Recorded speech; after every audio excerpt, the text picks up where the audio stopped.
अस्सलाम वालेकुम 9th class. बेटा उम्मीद है आप सब घर में खैरियत से होंगे। मेरा नाम फरमान अहमद है। क्लास 9 फिजिक्स के लिए हमारा चैप्टर नंबर 5 चल रहा है बेटा ऑनलाइन लेक्चर में। जैसे हमारा डिसाइड हुआ था कि हमने वो चैप्टर्स सेलेक्ट किए हैं जिनका बोर्ड में वेटेज कम है। आप डिफरेंट व्यूज सुन रहे हैं बोर्ड के पॉइंट ऑफ व्यू से। तो बेटा इन दिनों में आपने रेगुलर इन लेक्चर्स को आपने जो है गो थ्रू करना है और जो आपको वर्कशीट्स दी गई हैं उन तमाम वर्कशीट्स के ऊपर बेटा आपने काम करना है। ठीक है, चैप्टर नंबर 5 आज मैंने सेलेक्ट किया है। तो आज के लिए लेक्चर नंबर 1 है, उसमें हम इंट्रोडक्शन इस चैप्टर का लेंगे और फिर उसके बाद इसके लिए टॉपिक्स का जिक्र करेंगे। फिर मज़ीद ये कि जो इस चैप्टर का वेटेज है, मतलब ये कि ये chapter board point of view से कितना पूछा जाता है। फिर उसके बाद एक टॉपिक होगा हमारा लॉ ऑफ ग्रेविटेशन का। ठीक है, वो हम साथ क्लियर करेंगे। इसमें कुछ हिस्टोरिकल डिस्कशन होगी। बहुत ही इंटरेस्टिंग और बहुत ही इंपॉर्टेंट चैप्टर है। ठीक है, इम्पॉर्टेंट इस लिहाज से कि यही चैप्टर आपका मजीद आगे सेकेंड ईयर में जाके प्रॉपर डिफरेंट कॉन्सेप्ट के साथ आपके सामने आएगा। ठीक है, तो बहुत ही बेसिक कॉन्सेप्ट्स हैं इसके, आपने इन लेक्चर्स को आपने गौर से लेने हैं। चलिए जी, चैप्टर की इंट्रोडक्शन स्टार्ट करते हैं। चैप्टर का नेम है बेटा ग्रेविटेशन। ग्रेविटेशन इस चैप्टर में हमने ये पढ़ना है कि ये जो हम ग्रेविटेशन एक टर्म यूज करते हैं, बेसिकली इसका मतलब क्या होता है।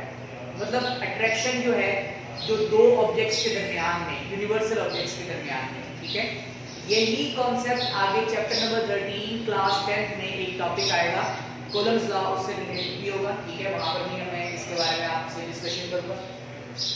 अच्छा, हमारे जो की टॉपिक्स हैं यहाँ पे वो है force of gravity. Force of gravity क्या होती है, लॉ ऑफ ग्रेविटेशन क्या है, calculation of mass of a planet. किसी भी प्लैनेट का मैस अगर आपने फाइंड आउट करना, ना सिर्फ मैस बल्कि अगर कुछ डाटा, स्पेसिफिक डाटा आपके पास मौजूद हो, तो आप उस प्लैनेट की ग्रेविटेशनल एक्सेलरेशन भी फाइंड आउट कर सकते हैं और उसका रेडियस भी कैलकुलेट कर सकते हैं। कोई भी चीज़ आप फाइंड आउट कर सकते हैं। तो यहाँ पे हमारे पास जो टॉपिक बनता है वो calculation of mass of earth है। ठीक है, फिर इसके बाद हम सैटेलाइट पढ़ेंगे कि सैटेलाइट क्या होते हैं। लास्ट हमारा टॉपिक है और बहुत ही इंटरेस्टिंग और बहुत ही इंपॉर्टेंट टॉपिक है, मोशन ऑफ आर्टिफिशियल सैटेलाइट। ठीक है, एक जो आर्टिफिशियल सैटेलाइट होता है, आपने डिफरेंट सैटेलाइट सुने होंगे। ठीक है, आपने अक्सर जैसे कि स्पुतनिक 1 और ये तो आपके मजीद आपके अपोलो 1, अपोलो 2 और पाकिस्तान में रहबर और बदर, ये मुख्तलिफ किस्म के सैटेलाइट्स मैंने पाकिस्तान में भी कंस्ट्रक्ट हुए हैं। ठीक है, इन सैटेलाइट्स के बारे में पढ़ेंगे। बेसिक तौर पर हमने इसका कॉन्सेप्ट को क्लियर करना है। तो ये बेटा इसके 3 टॉपिक है। इस चैप्टर को हमने क्लियर करने के बाद हमें ये आइडिया हो जाएगा कि इस पूरे यूनिवर्स की तख्लीक अल्लाह रब्बुल इज़्ज़त ने कैसे की थी। ठीक है, वैसे भी हमें कई जगहों पर इसका इशारा और हवाला मिलता रहता है, लेकिन साइंटिफिक डिस्कशन के अंदर ये चैप्टर हमारे लिए काफ़ी हेल्पफुल है अपने यूनिवर्सल लॉ को समझने के लिए। वेटेज की बात करते हैं। वेटेज का मतलब ये कि बेटा ये chapter board point of view से कितना पूछा जाता है, मतलब इसमें क्या क्या कुछ आ सकता है। अच्छा, वैसे तो काफ़ी अरसे से यही हो रहा है कि इस चैप्टर में लॉन्ग क्वेश्चन कोई नहीं आ रहा है, ना थ्योरी आ रही है और ना ही न्यूमेरिकल आ रहा है। लेकिन 2013 या 14 में गालिबन एक लॉन्ग क्वेश्चन, मतलब लॉन्ग क्वेश्चन का एक पार्ट मैस ऑफ अर्थ आ चुका है इसमें से। ठीक है, तो कोई मुश्किल नहीं है, टू द पॉइंट हम उसको करेंगे। लॉन्ग क्वेश्चन इसमें से सिर्फ और सिर्फ 3 ही है। ठीक है, एक और मजीद टॉपिक है। ठीक है, उसका मैंने जिक्र नहीं किया, लेकिन इंशाल्लाह लेक्चर के अंदर उसको लेकर आएंगे। जी, वेटेज में जो अब तक रिसेंट वेटेज जो है वो ये है कि इस चैप्टर में से 3 शॉर्ट क्वेश्चंस पूछे जाते हैं, मतलब 3 × 2 = 6 मार्क्स के शॉर्ट क्वेश्चंस हो गए। और इसके अलावा इस चैप्टर में से मैक्सिमम 2 MCQ आ रहे हैं। ठीक है, आप 2 MCQ ध्यान में रखें, एक भी आ सकता है, लेकिन हम मैक्सिमम की बात करेंगे। तो 2 MCQ का मतलब है 2 × 1 = 2। टोटल मार्क्स जो बन रही हैं वो इस चैप्टर में से 8 मार्क्स हैं विदाउट लॉन्ग क्वेश्चन। ठीक है, लेकिन अगर लॉन्ग क्वेश्चन आ जाता है, फर्स्ट करेंगे थ्योरी आ जाती है या न्यूमेरिकल आ जाता है, तो उस सूरत में number of short questions reduce हो जाएंगे। ठीक है, ऐसा पॉसिबल होता है, हमने ये देखा है।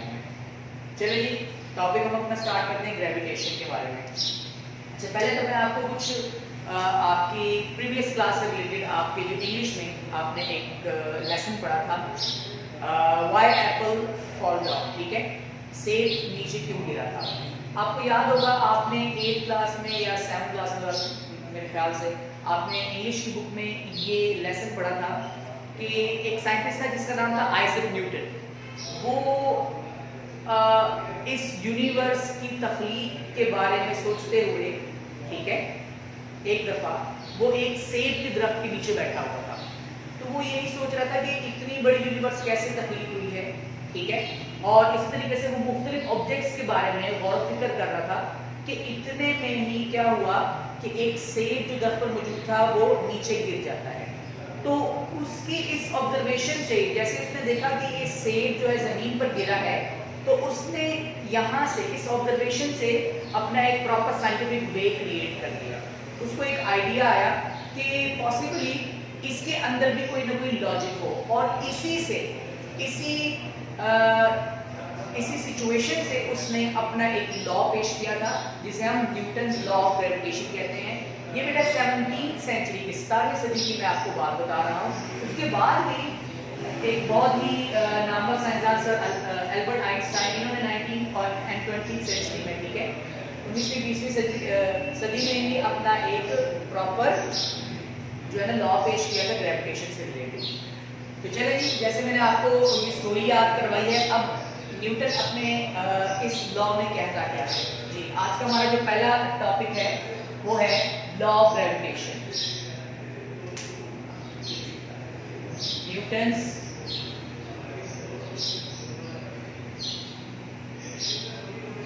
Law of gravitation.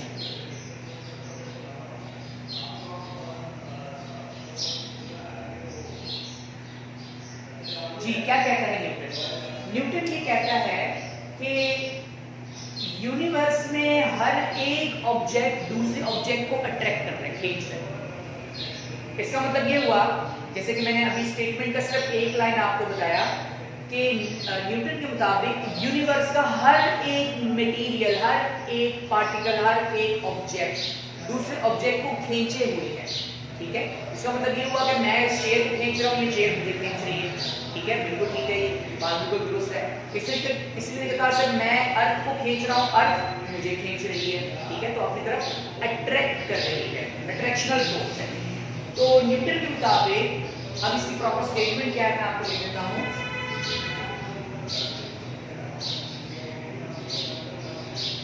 Everything in universe, yeah, everybody in the universe,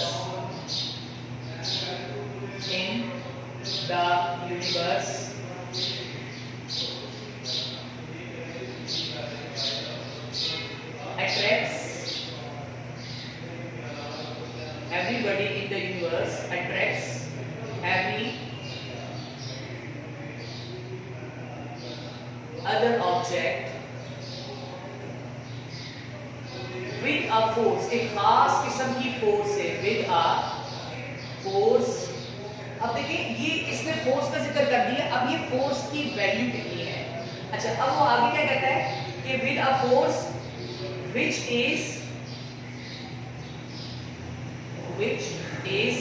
अब दो सिचुएशन है यहाँ पे बेटा। पहली सिचुएशन है which is directly proportional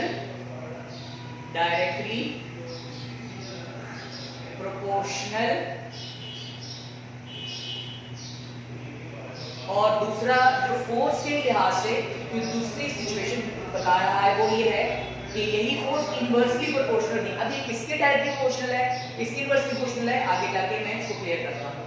inversely proportional जी। दोबारा देखिए, everybody in the universe attracts every other object with a force which is directly proportional to the product of masses,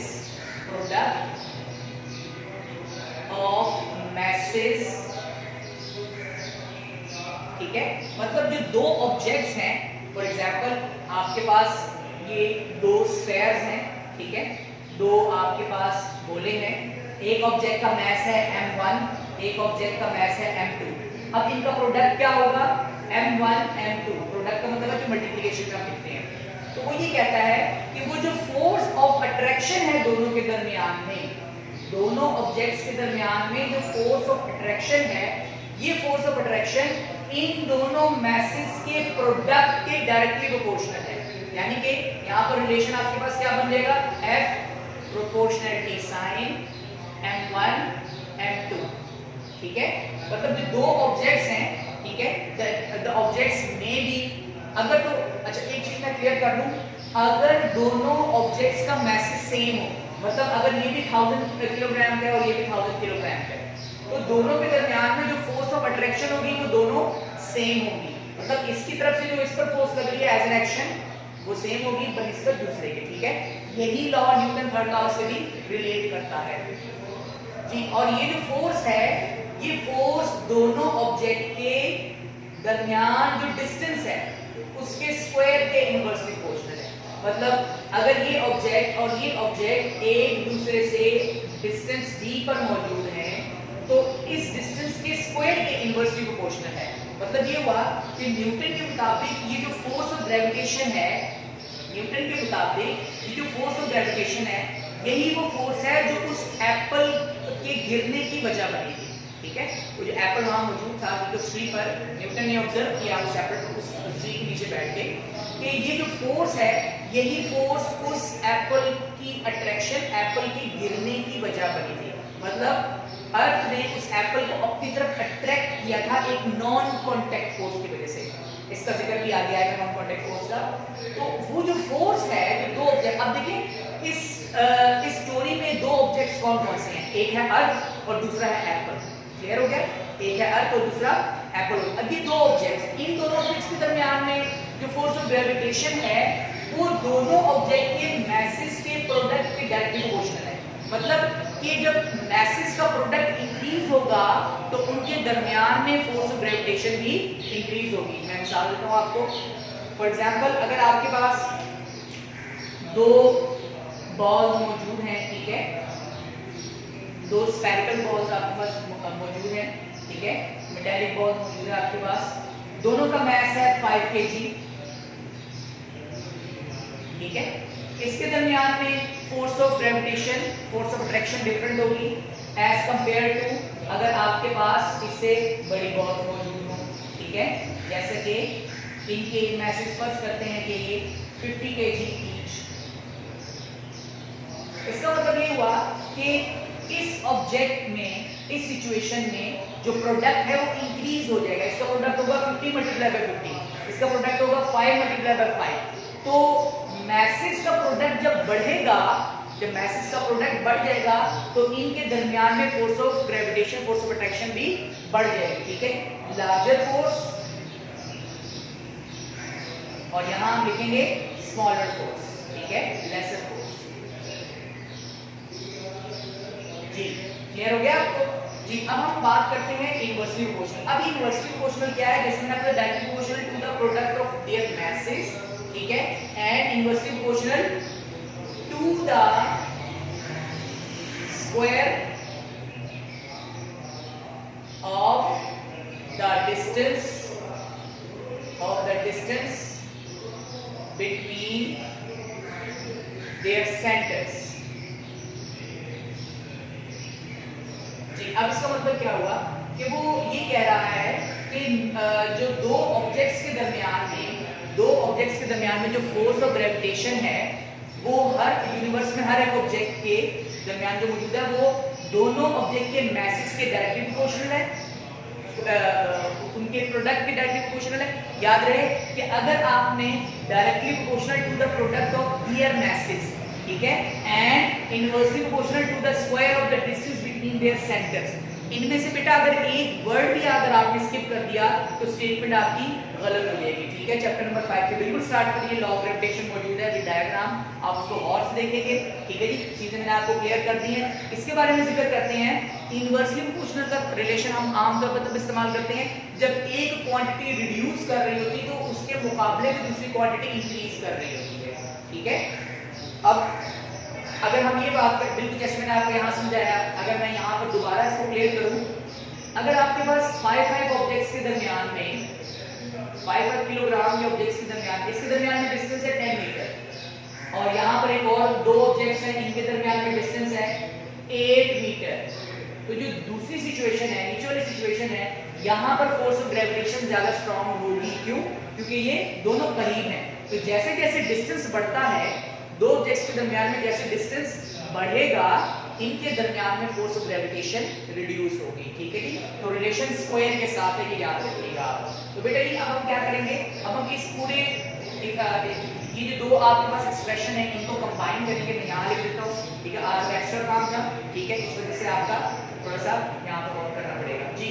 combining both equations, F proportionality sign m1 m2 divided by d square. जी जरा गौर करें आप, force जो है वो message के product के डायरेक्टली प्रोपोर्शनल है और डिस्टेंस के स्क्वायर के इनवर्सली प्रोपोर्शनल है। जी बेटा, जब भी हम प्रोपोर्शनलिटी साइन को खत्म करते हैं हमेशा इक्वल लगाते हैं, इक्वल लिखते हैं और साथ में कोई ना कोई ग्रेविटेशनल कांस्टेंट लेते हैं। जी अब हम लिखेंगे साथ में m1 m2 divided by d का स्क्वायर। इसमें g क्या है? g बेटा जी ग्रेविटेशनल कांस्टेंट है, ये यूनिवर्सल कांस्टेंट है, पूरे यूनिवर्स में इसकी वैल्यू सेम है और कैलकुलेटेड है। ठीक है, इसकी वैल्यू कितनी है? g की वैल्यू, ग्रेविटेशनल कांस्टेंट की वैल्यू है 6.673 मल्टीप्लाई 10⁻⁻11। यूनिट भी है बेटा इसका न्यूटन मीटर स्क्वायर पर kg square, newton metre square पर केजी स्क्वायर।